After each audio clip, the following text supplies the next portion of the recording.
안녕하십니까. 오늘은 한국 국제물류의 새 바람을 일으키고 있는 닥터 포워더 프랭크 킴의 김현성 인사드립니다.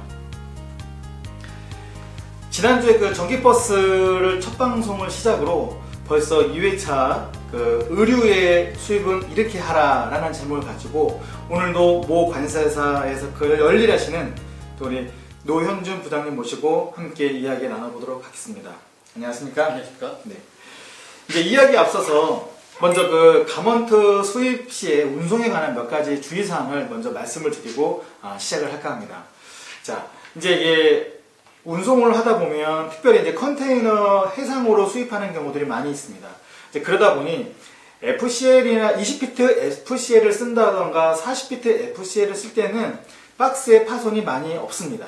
그러나 그 LCL로 진행하시는 업체분들의 그 카톤 박스로 LCL을 이동하기 때문에 컨테이너 안에서 적재되어 있었을 때 그 박스의 파손이 상당히 많이 있습니다. 눌리거나 터지거나 짓밟히거나 하는 이런 종류의 제품들의 파손이 있을 수가 있습니다.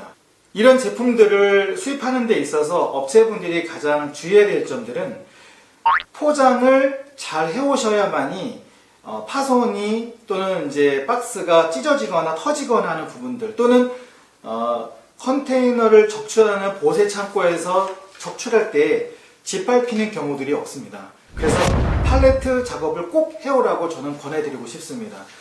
1.5m, 1.5m 높이 대략 한 2m 정도로 해가지고 팔레트에 랩핑을 둘러서 스키드 포장을 하셔서 팔레트체로 이동하시게 되다 보면 사람의 손을 타는 것이 아니라 지게차로 운반을 하기 때문에 파손의 여부가 많이 없습니다. 그러므로 높이를 가능하면 높게 하시는 게 좋습니다. 왜냐면 그 위에다가 컨테이너 높이가 내부 높이가 2630 정도 나옵니다. 그래서 대략 2200 정도까지 높이 쌓으셔서 랩핑을 돌리셔서 창고에 입고하셔서 컨테이너 작업을 하신다면 박스의 파손은 거의 없다고 보실 수 있겠습니다.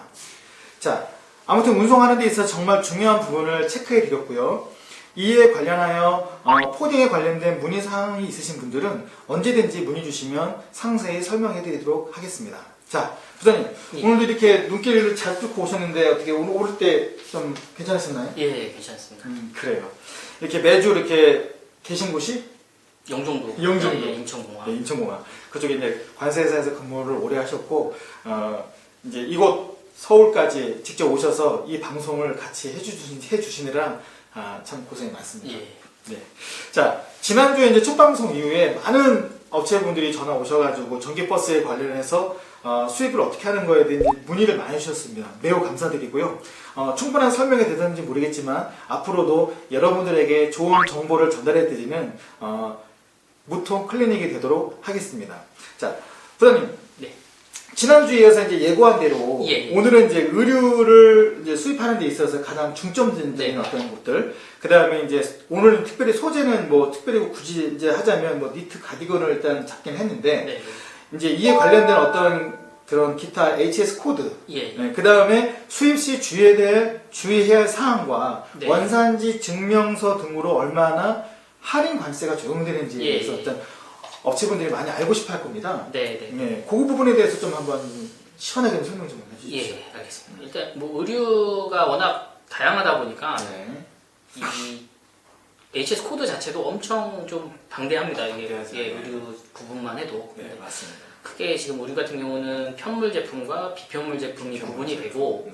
또 그 구분된 상태에서도 남성용, 여성용, 그다음에 뭐 유아용 또 유아용이 유아용. 따로도 있고 따로 있고. 그리고 또 그 구분된 상태에서 다시 또 이제 그 각각의 이제 소재. 어떤 주 소재를 사용했느냐에 따라서 구분이 많이 되기 때문에 그 수입하시려는 제품은 이제 잘 구분된 걸 확인하셔가지고 하시는 게 가장 좋습니다. 그리고 그 뭐 수입하시는 데 있어서 이제 의류 같은 경우는 우리나라에 수입할 때 이제 보통 기본 세율이 13%예요. 13%. 예. 높네요. 일단 보통 우리나라 그냥 공산품 보통 13%에서 8% 아닌가요? 예, 주 세율이 뭐 보통 이제 8%인데 의류 같은 경우는 지금 기본 세율 13%를 13% 높네요. 저기 뭐야 되어 있으니까요. 13% 되어 있으니까 네. 그 기본 게 뭐 아무래도 세율이 조금 공산품보다는 좀 높은 거고 이제 이제 수입하실 때 이제 어느 나라에서 수입하시느냐, 그러니까 뭐 원산지 있죠, 원산지가 어디 생산국이 어디냐에 따라서 그 각각의 그 특혜세율, 뭐 보통 특혜세율을 적용받을 수 있죠. 기본 세율이 아닌 특혜세율. 그래서 보통 이제 특혜세율에 의류 같은 경우는 이제 FTA 세율이 있고, 그다음에 뭐 아프타, 아시아 태평양 협정에 의한 세율도 있고, 그다음에 최빈개발도상국 적용 관세, 그 최빈개발도상국에 대한 특혜 관세, 특혜 세율이 또 있고, 그러니까 그러니까 원산지 국가를 잘 확인하셔가지고 그거에 맞는 그 FTA를 특혜 관세를 적용 받으시면 수입하시는데 관세 측면에서 도움이 되실 수 있습니다. 뭐 특별히 이제 뭐 하나의 그런 어떤 컨셉을 잡자면 오늘은 이제 뭐 이제 니트 가디건을 기준으로 한번 해봤을 때 보통 이제 어느 정도의 관세율이 적용되는지요? 일단 뭐 니트 가디건 같은 경우가 이제 보통 이제 이 가디건 같은 경우는 남성용, 여성용 구분은 따로 안 돼 있어요. 안 돼 있고 니트 제품류 중에서 가디건인데 이제 보통 이제 가디건이라면 이제 상반신을 덮는 옷이라고 보시면 돼요. 그래서 뭐 가디건이라든지 저지라든지 풀오버 같은 것들이 다 같은 코드로 분류가 되고 기본 세율은 일단 13%고요. 13%. 예.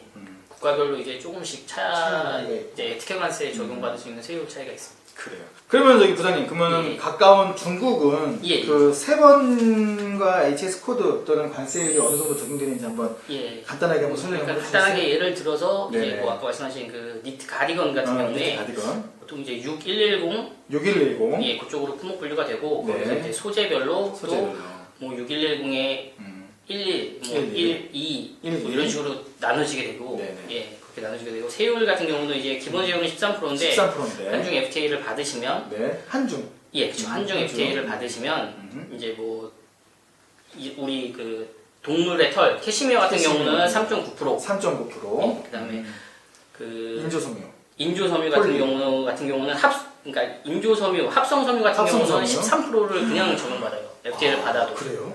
그거는 뭐 굳이 안 받아도 되겠네요, 원산지 증명서를. 뭐 근데 그거는 이제 뭐 수입자분께서 알아서 하실 문제이기는 한데 아무래도 FTA 게 뭐 물론 그것도 호동률 따라 다 차이가 있는 거죠. 그렇죠. 뭐 합성 섬유 자체로 그러니까 뭐 율은 그러니까 어떻게든 합성 섬유로만 된 제품들 같은 경우는 13%인 거니까요. 합성 섬유만 그 세율이 13%인 거고. 그러면 이게 합성 섬유가 100% 합성 섬유도 있지만 그렇지 않고 뭐 합성 섬유 뭐 60% 뭐 면 뭐 40% 이렇게 할 수도 있지 않습니까? 그런 경우에는 보통 이제 많은 쪽으로 분류가 되니까 많은 쪽 분류니까 그거를 확인하셔가지고 받으시면 될 것 같아요. 그래서 저희가 요거에 관련된 내용을 밑에 표로 한번 설명 한번 해드리겠습니다. 부장님, 이거를 제가 이제 운송을 하다 보니까 이제 화주분들 즉 업체분들은 그 원산지 증명서를 원산지 표기를 좀 이렇게 어떤 그런 규격에 맞게 해오시는 분들도 계시지만 그렇지 않고 잘못 해오시는 분들도 꽤 있으신 것 같고요. 또 때에 따라서는 안 해오시고 못 해오시는 분들도 있으신 것 같아요. 어떻게 해야 되고 또 만약에 원산지 표기를 해오지 않은 것에 대해서 만약에 검사가 걸렸을 경우에 뭐 어떤 조치가 관세청으로부터 어떤 조치가 있으신지. 일단은 지금 원산지 표시를 대부분들 잘 해오세요. 지금 같은 경우는 잘 해오시고 일단 보통 의류 같은 경우는 직물제 라벨이 이제 재봉식으로 이렇게 붙어 있으니까 재봉이 돼 있으니까 그러면 이렇게 박음질 그렇죠. 박음질이 되어 있죠. 보통 의류에. 그래서 그 라벨상에 이제 그 제품에 대한 정보들이 기재가 되어 있고 뭐 스타일 넘버라든지 혼용률이라든지 이런 것들이 기재되어 있고 이제 그 라벨에 마찬가지 원산지 표시를 하시면 됩니다. 그래요. 뭐 예를 들어서 뭐 메이드 인 차이나인데 뭐 메이드 인 차이나라고 안 그러고 뭐 디자인드 바이 차이나 뭐 이런 식으로 해서 들어오는 것들도 그 원산지 표기에 적용이 되나요? 그거 디자인드 바이 차이나 같은 경우는 원산지 표시로는 인정이 안 돼요. 그거는 부적정 표시라서 그 보통 이제 원산지 표시는 원산지 국명, 국명, 그다음에 뭐 메이드 인 코리아, 그런 식으로 표기가 메이드 인으로 표기가 돼야지 되는 거고 그런 디자인드 바이 같은 경우는 이제 원산지 표시로 인정이 안 되니까 이제 보시면 아시다시피 이제 원산지 표기를 굉장히 중요시하는 나라 중에 하나가 저희 나라가 아니겠습니까? 예, 예, 예. 그래서 업체분들께서는 특별히 이제 원산지 표기에 관련해서 굉장히 중요한 국가이니까 꼭 표기를 하오는데 이게 스티커도 사실 안 되지 않습니까? 스티커로 보통 그냥 막 우유에는 스티커로 부착해 오시는 거는 좀 부적격이 되겠네요. 네. 그렇죠? 그래서 최대한이 아니라 무조건 박음질. 그러니까 그 봉제된 라벨에다가 봉제된 라벨에다가 인쇄가 되어 있어야지. 인쇄가 되어 있어야 된다. 꼭 기억해 주시기 바랍니다. 자, 나중에도 이제 더 깊이 들어가면은 이제 시간이 되겠지만, 예. 네, 오늘은 이제 여기까지만 일단 정리를 네. 하는 걸로 하시죠. 네네네. 이게 통관이 일단 네. 오류가 되면은 네네네. 통관 이후에 그 배송은 어떤 식으로 진행을 하시는지. 배송을 이제 물류사나 이제 포딩들이 이제 보세 구역에서 이제 비엘별로 구별되어 있는 박스대로 차를 배차를 해서 이제 화주가 원하는 시간에 맞춰서 이제 배차를 해서 반출을 시키고 있습니다. 네. 자, 오늘 이렇게 또 먼 곳까지 와셔서 이렇게 귀한 설명해 주셔서 너무나 감사드리고요. 네.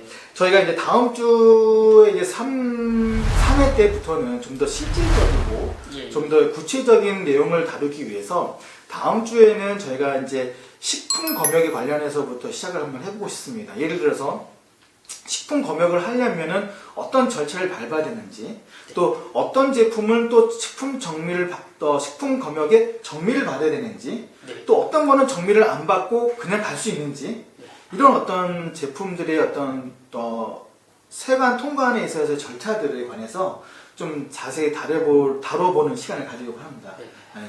그래서 다음 주에는 이제 보틀을 한번 스테인리스 보틀인데 어떻게 수입이 되는지 절차를 한번 같이 한번 알아보도록 하겠습니다. 특별히 영국, 독일, 이태리, 프랑스, 또 미국 또는 가까운 중국까지 이르러 이 제품들이 얼마의 관세율이 적용되는지, 또 어떻게 식품 검역이 진행되어야 되는지, 또 한글 표시사항도 또 예. 준비를 해야 되지 않습니까? 네. 그래서 어떻게 한글 표시사항을 해야 되는지 그런 것들을 좀 낱낱이 파헤쳐서 우리 업체분들한테 도움이 되는 귀한 시간이 되도록 하겠습니다.